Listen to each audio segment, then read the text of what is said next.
Hi, everyone. We have made it to our last week. And a lot of you are asking me, like, hey, Professor C, what the heck? Where's all of our assignments? Well, you're down to like the last few assignments, and your last assignment is speech number two. And you are going to spend this week working on that. So the last day of class is this Sunday. So this week, you only have two assignments, right? One is a practice version. So the first draft of your new speech topic. Some of you never submitted that topic to get approval. So please make sure you submit that a topic for approval right now, like ASAP, like, 5 days ago. So get that in for me and then I can approve your topic, mostly because some of you picked topics that were not the topic I gave you. And so I gave you topics on purpose to limit, to kind of restrict it, make it so that you don't have to look all over the place and you have some topics. So pick one of the topics I gave you, submit it ASAP, and then you're going to start working. You are going to do the entire speech. So what you're going to submit between now and Saturday, right, is that first version of your speech. I am giving you between now and Saturday because I want you to have the opportunity to do it. When you submit that, I'm actually watching for that speech so that I can give you some feedback. So all the things that go with that, right? So the speech itself, so you do the recording, your note card, your self-evaluation, and your peer evaluation. I'd prefer that the peer evaluations come soon. I'm just giving you more because I cannot technically make an assignment due on 4th of July. So can do that. And then I'd like to give you that. You will get feedback from me though, directly from me. So when your speech first draft comes in, you'll get feedback from me. And then on Sunday, you are going to record and submit your final version of that. That will be graded. So that's because I want you to have this last week. And all you should be doing this week is working on that final speech. It needs to have everything in it. So it needs to have your introduction with your attention getter, your topic revelation statement, your preview of your main points. You need 3 main points: problem, cause, solution. Each one of those should have at least one fee in there. So you have a statement, an example, which is your source citation, and elaborate. You need that for problems, causes, and solutions. And then you need a conclusion that has a review of your main points, tie back to your attention getter, and including like an action statement and saying thank you at the end. Time limit is still the same, between 4 and 5 minutes. So no less than 4, no more than 5. Same exact thing. You also need to have at least 5 different verbal source citations. That means it needs to come from 5 different sources. So you cannot say, but I cited the New York Times twice, but they were different dates. It does not count. It needs to be 5 different publications. You can cite the New York Times twice, but will only count once towards your number of 5. So, and I give you multiple ways to do that. You have to have one source in each of your C's, each of your main points, because that's just the structure of how a C works. So you need to have at least one there. That's a mandatory 3. You can put the other 2 anywhere you like. You can put 1 in your introduction and 1 in your conclusion. That gets you to 5. You can put 2 in your problems and, 2 in your problems and 2 in your solutions. You can, any combination of that, folks, but you need to have 5 verbal source citations.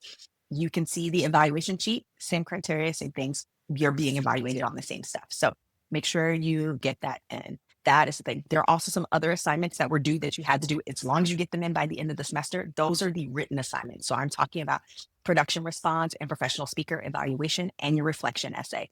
I will take those anytime, just turn them in, right? Make sure they get in. Those are already in week 6 and they are already open for you. So that is what we're working on. If you are celebrating the holiday this year, that is, I hope you enjoy that.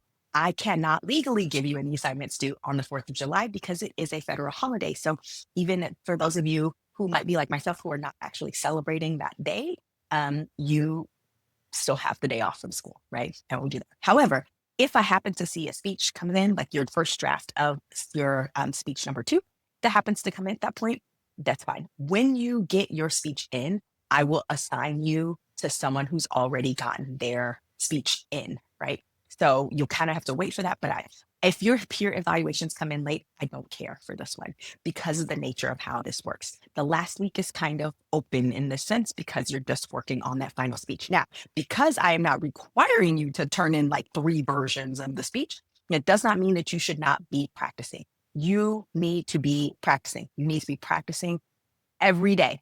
The speech is only 5 minutes. So you should be putting aside five minutes. Like, hey, I'm just going to practice for 5 minutes. That 5 minutes is your practice. You need to be doing that. If you do not practice the speech, you don't get good. The whole reason why this class has you doing things so many times is because that's how you get good at it. The repetition of the work is actually what helps you improve. So you have to be practicing. You can't just be like, oh, she's not making us do it until then. You can't. Okay. Also, that final version of that speech has to be sent in on Sunday. The class ends on Sunday. So I cannot take it on Monday. I can't take it on Tuesday. I can't let you turn it in late because the class has ended, right? Summer school is a little different. Once the class ends, I have to start grading because their grades are due pretty close to the end. I think I have like 3 days or something like that afterward to turn in your grades. So you have to finish that like ASAP. It has to be done. So you got to turn it in on Sunday. I'll take it anytime on Sunday, but you do have to turn it in on Sunday. Like it cannot be late. All right. You also cannot turn in the final version until you have gotten feedback from me. You do not have to wait for feedback from a peer, but you do have to wait for feedback from me. And I am on top of it, like I'm watching them. So once they come in, you will get feedback from me. That will be priority in my grading scale. All right. So please make sure that you do that. And I am recording these all as separate videos so that nobody is stuck watching like a really long video, but you will get feedback from me in video format on each part of those speeches from the last speech set. So your speech number one, part one, which was your source citation, speech number one, part two, which was your introduction and conclusion, speech number one, part three, which was your main points. I am recording separate videos to talk about the things that I saw in your videos. So in your speeches that you can work on those things, for speech number two to be able to improve upon that. So those are the things you'll get. You'll see separate videos for that. So please make sure you watch those separate videos. It's super duper duper important because if you do not watch those videos, then you will not have the information that you need for that. So please make sure you're doing that. Final thing that I want to say, because I think there are some people who are still not doing this correctly. And I've said it a bunch of times, like the whole summer. Some of you are still doing your note cards incorrectly. And it's enough for me to say it to the whole class. Some of you are still doing them incorrectly. So please, if your note card is incorrect this last week, you are getting a 0 on that. And you lose points on the speech itself. So please, please, please make sure that you actually look at how that is supposed to go. Your note cards should not be turned like this. Your note cards do not go like this. Your note card should also not be open in the palm of your hand. It should be folded in the palm of your hand, and it needs to have the information listed. You need a introduction conclusion side. You need a problems, causes, solutions. That is how it should go. It is never turned like this. It is never open in your hand. There are a number of you who have just been ignoring my comment and are still doing it wrong. So if you are doing it wrong for the final one, you are going to lose a lot of points. I've already been deducting points, but I'm telling you this, fix it now. Okay. So be on the lookout for those extra videos and see those dates. If you have any questions, as always, feel free to reach out to me.